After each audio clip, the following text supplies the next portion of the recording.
말씀을 통해서 우리는 성탄을 약 2주간 앞두고 본문의 말씀을 통해서 저 낮은 곳으로 향하여 라는 말씀으로 잠시 은혜를 받기를 원합니다. 우리 예수님은 지극히 높으신 하나님 보좌 우편에 앉아 계십니다. 정확하게 말을 하면 2020년 전에 이 땅에 탄생하셔서 사람들에게 조롱과 멸시와 천대를 받으시면서 갈보리 언덕에서 십자가에 달려 돌아가셨습니다.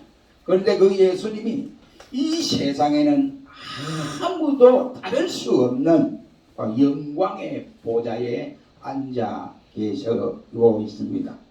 우리 예수님이 발에는 끌린 듯한 옷을 입으시고 가슴에는 금띠를 띠고 그리고 그 머리털은 흰 눈보다 더 희게 가져 계셨고 그의 눈은 불꽃과 같고 또한 그의 발은 풀무불에 단련한 주석과 같다 라고 같은 이런 모습으로 하나님 보좌 우편에 앉아 계신 모습들이 우리 스데반 집사가 돌에 맞아서 순교하기 직전에 그 모습을 직접 보았습니다.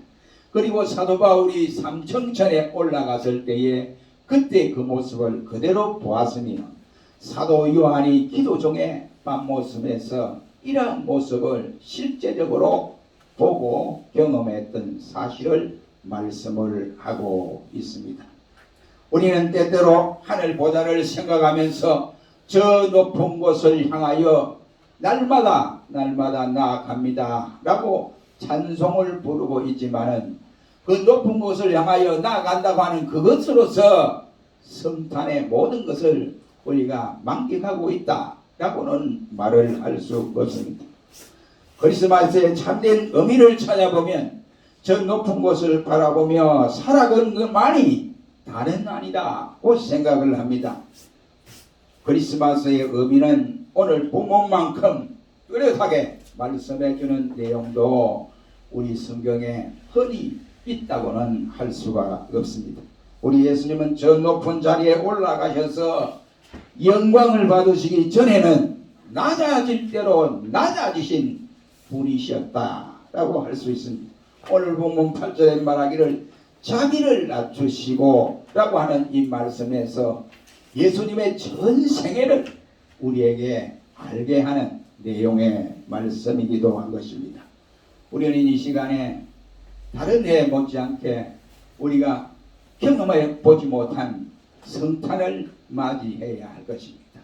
올해만 그럴 것이 아니고 제가 볼 때는 내년도 계속해서 이렇게 되지 않을까 이런 생각이 들기도 합니다. 아무튼 우리는 이 어려운 성탄을 이제 약 2주간 앞에 놓고 오늘 이 시간에 저 낮은 곳을 향하여 라는 말씀을 통하여 본문에서 은혜를 상고하기를 원합니다. 첫째로 예수님은 비천한 자의 친구가 되시고자 종의 형체로 이 땅에 오셨다라고 본문은 밝혀주고 있습니다. 예수님은 하나님의 본체이면서도 하나님의 영광을 포기하시고 인간 세상에 내려오셨습니다. 당시 예수님께서 탄생하셨던 이스라엘은 로마라고 하는 대제국이 저들을 다스리고 있었기 때문에 저들 백성들은 식민지 생활을 하고 있었으니 말로 다 할 수 없는 고통을 겪고 있는 백성들이 되었습니다. 그때 이스라엘 백성들을 세 분류로 이와 같이 분류를 했다고 합니다. 그것의 가장 상류층에 사는 이스라엘 사람들 유대인들을 일러서 사두개파라고 말을 합니다. 저들은 죽은 자의 부활도 믿지를 않습니다. 그리고 저들은 예수님의 심판도 믿지도 않습니다. 그러니 저들은 소망이 있을 수가 없지요. 소망이 없으니까 로마 정부에 아무를 해서 아첨을 하고 해서 빌붙어서 이와 같이 먹는 거, 입는 거, 쓰는 거 아주 잘 쓰고 넉넉하게 이와 같이 살아갔던 존재들입니다. 두 번째 종류는 중간층 유대인들을 볼 수 있는데 바로 이 사람들은 바리새파라고 할 수 있습니다. 저들은 도시민으로서 유대 종교의 전통을 이어가면서 하나로 똘똘 뭉쳐서 자기들끼리 잘 뭉쳐서 그런 대로 넉넉하게 살아갔던 사람들입니다. 세 번째는 인간의 맨 밑바탕 생활을 하는 사람인데 이들의 계층이라고 할 수 있습니다. 저들을 가리켜서 암하레스라고 합니다. 다른 말로 표현하면 땅의 사람들이라는 이러한 뜻이 담겨져 있습니다. 그래서 저들이 유대인들이 이 아주 낮은 이 계층 유대인들을 위해서 땅의 사람들 하이처레즈 이렇게 불렀다고들 합니다. 아무튼 저들은 그 땅에 살아가면서 농촌에서 못 살게 되자 저들이 이농을 했는데 많은 사람들이 빈민구를 이루고 살았다고 합니다. 그들은 로마에게 수탈을 당하기도 하고 자기 민족인 바리새인들에 의해서 멸시와 천대를 당하면서 인간 이하의 취급을 받아오기도 했습니다. 그래서 엘리제라고 하는 학자는 말하기를 당시 바리새인들에게 암하이레츠에 대해서 조심해야 할 7가지를 말씀을 했다고 합니다. 그 첫째가 절대로 저들 땅의 사람 제일 하급 국민들에게는 정인도 세워서는 안 된다라고. 두 번째는 저들과 비밀의 이야기도 나누지 말아라. 그리고 세 번째는 절대로 고아의 후견인으로도 세우지 말아라 했고, 네 번째는 구제 헌금을 관리하는 보관하는 이런 사람으로도 쓰지 말아라고 했고, 다섯 번째는 그들과 함께 여행도 하지 말고, 또 여섯 번째는 비록 너희들이 물건을 잊어버렸다고 했을 때에 제일 하층 계급인 저들 하이레츠 사람들과는 절대로 대화도 하지 말아라. 내 물건을 잊어버렸다. 이렇게 이야기도 하지 말아라 했고, 마지막에는 바로 그들과 혼인하지도 말아라. 이렇게 제시를 했다고 했습니다. 왜 같은 국민인데 1등 국민, 중간 저구 국민, 맨 밑바닥 국민으로 이렇게 구분해서 맨 밑바닥 국민인 땅의 사람들에 대해서 왜 이렇게 했느냐? 그것은 인간 취급을 아니하고 동물 취급을 했다고들 하고 있습니다. 그런데 예수님께서는 이렇게 인간 취급을 받지를 못하고 소외당한 저들을 향하여 찾아오셔서 그 사람들과 친구가 되어주셨다는 사실입니다. 예수님의 공생애를 시작하자마자 나는 이스라엘에 잊어버린 사람 외에는 보냄을 받지 아니했다 라고 말씀을 했고, 누가복음 4장 8절 말씀에는 18절 말씀에는 예수님은 오히려 포레된 자와 눌린 자에게 내가 자유를 주기 위해서 이 땅에 왔다 라고 말씀을 하셨습니다. 우리가 사람마다 좀 더 높아지기를 원하고, 사람마다 어떻게든지 기왕이면 천하게 사는 것보다는 조금 영광을 받고자 살아가기를 원하고, 기왕에 사는 것 또한 낮은 데 앉는 것보다는 높은 자리에 앉아 살기를 원하는 것이 인지상정이 아니겠습니까? 그러나 예수님은 하나님의 바로 존귀하신 그 신분과 하늘의 모든 영광을 포기하고 이 땅에 인카네이션 하셨습니다. 그가 만주의 주가 되신 그분이 오히려 만인의 종으로 이 땅에 오셨습니다. 예수님은 겸손의 상징이라고 할 수가 있습니다. 제자가 어떻게 스승보다 높아질 수가 있겠습니까? 그런데 그 스승인 예수님이 제자들의 발을 씻겨주는 겸손의 바로 상징이다 라고 했습니다. 그것은 예수님이 바로 비천한 자를 예수님이 바로 구원하기 위해서 그렇게 했다 이 말입니다. 두 번째는 죄인들의 친구가 되시기 위해서 사람들과 같이 되었다 라고 했습니다. 오늘 보면 7절 말씀해 보면 사람들과 같이 되었다. 이 말은 예수님은 하나님이면서 사람의 성품을 갖추어서 이 세상에 탄생하셨다. 이런 말씀이 되겠습니다. 예수님은 죄를 지음으로 죄인의 친구가 되신 것이 아닙니다. 그분은 죄가 전혀 없으신 분입니다. 그런데 죄인들과 가까이 불러서 저들을 구원하셔야 되는데 구원하는 죄인이 죄인과 대화를 하려면 죄인의 형상을 갖추어야 대화가 가능하리라 생각합니다. 죄인의 형상을 잊지 않고서야 어떻게 죄인들과 만나서 되겠습니까? 그래서 예수님이 죄인의 모양으로 이 땅에 오셨습니다. 예수님께서는 당시 인간 취급을 받지 못하고 있는 세리나 아니면 장녀들을 척은히 여기시며 관심을 쏟으시기도 했습니다. 그때 세리라고 하면 우리 성경에 나온 대표적인 인물이 마태 그리고 삭개오를 들을 수가 있습니다.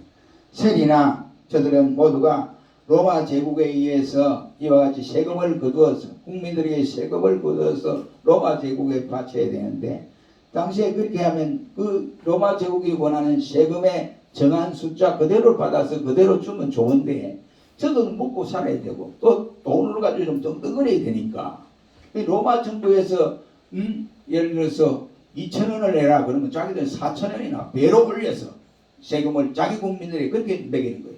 그래서 그 자기 국민들의 그 세를 받아가 일부는 로마 정부가 원하는 대로 주고 나머지는 착복하는. 그래서 같은 민족 유대인들이 저들 세리들을 향하여 바로 혀펼기라는 이러한 별명까지 붙이기도 했습니다.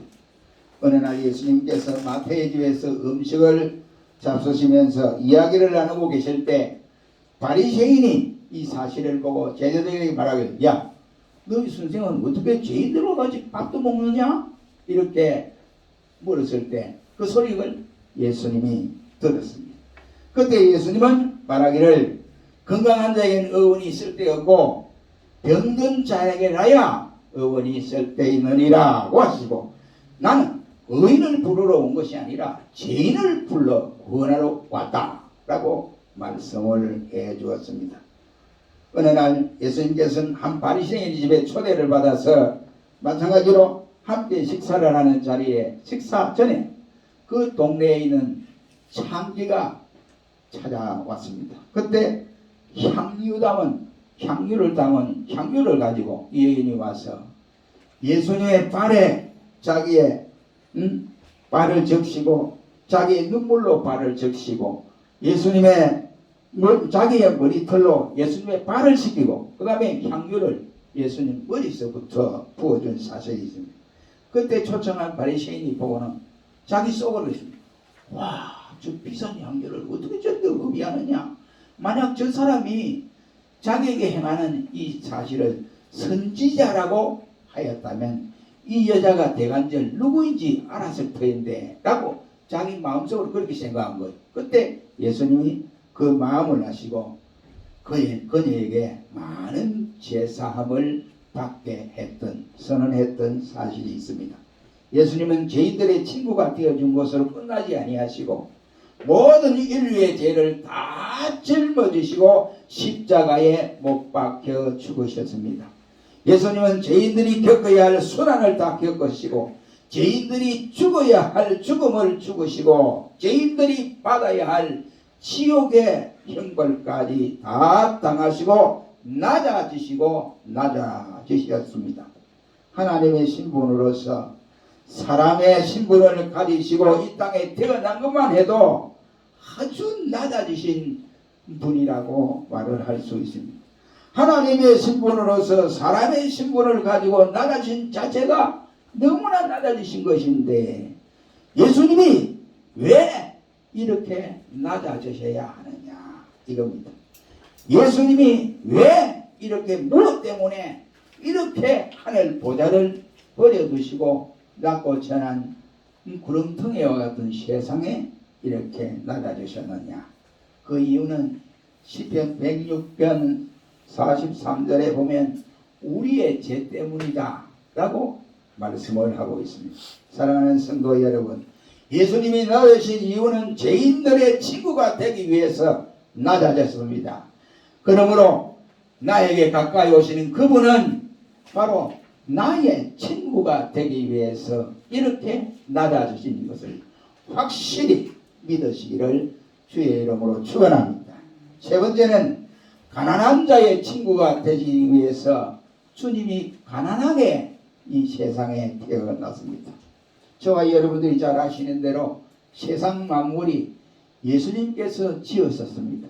주님의 명령 한마디에 세상 만물이 다 이와 같이 있게 되었습니다. 그래서 우리 성경은 그분에 의해서 세상 만물이 지은 바가 되고 그가 만물의 주인이라고 말씀을 하고 계십니다. 세상의 모든 기조 창조 세계들이 다 그리스도의 것이다 라고 요한복음 1장 1절로 4절은 밝혀주고 있습니다. 그러나 낮은 곳을 향하여 내려오신 예수님, 처음에 탄생하실 때부터 태어날 장소가 없어서 우리 성경은 사관이 없었다라고 말씀을 합니다. 태어날 장소가 없어서 말구유에서 탄생을 하셔야 했습니다. 그는 실로 가난하게 태어나셔서 가난하게 사시다가 가난하게 돌아가셨습니다. 그가 증거하신 대로 평소에 말하기를 인자는 머리 둘 곳이 없다 라고 하심으로써 가난하게 살았던 징표라고 할 수가 있습니다. 만물의 주인이신 예수님께서 무엇 때문에 가난하게 태어나야 했으며 또한 무엇 때문에 가난하게 사셔야 했던가 하는 것입니다. 고린도후서 8장 9절 말씀에는 말하기를 우리 주 예수 그리스도의 은혜를 너희가 알거니와 부요하신 자로서 너희를 위하여 가난하게 되심은 그의 가난함을 인하여 너희로 부요케 함이라 그 말씀을 해주시고 있습니다. 다시 말하면 예수님께서 이 땅에 내려오시기 전까지에는 하늘 보좌라고 하는 부요하신 분이었습니다. 그러기에 로마서 11장 36절 말씀에는 만물이 주에게로 나오고 주에게 돌아가고 주에게로 돌아간다. 주로 말미암고 주에게 돌아간다 라고 했고, 전도서 말씀에는 하나님은 은도 내 것이요 금도 내 것이다 라고 했으며 부와 기가 다 내게 있고 장구한 재물과 의도 다 내게 있느니라 고 말씀을 했습니다. 그리하신 주님이 이 땅에 오실 때는 아무것도 가진 것이 없이 오셨습니다. 가장 비천한 말구유에서 탄생을 했습니다.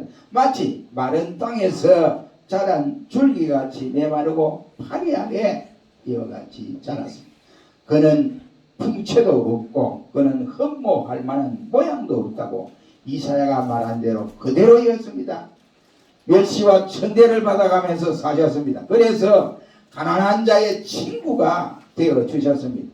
빈들에서나 사막에서나 우는 자와 함께 울고 웃는 자와 함께 웃어주셨으며 먹는 자와 같이 먹고 또한 굶는 자와 같이 굶으시면서 가난을 극복해 주셨습니다. 왜 예수님께서 이렇게 하셔야 했느냐 이 말이에요. 부요하신 예수님이 왜 이렇게 하셔야 했는가?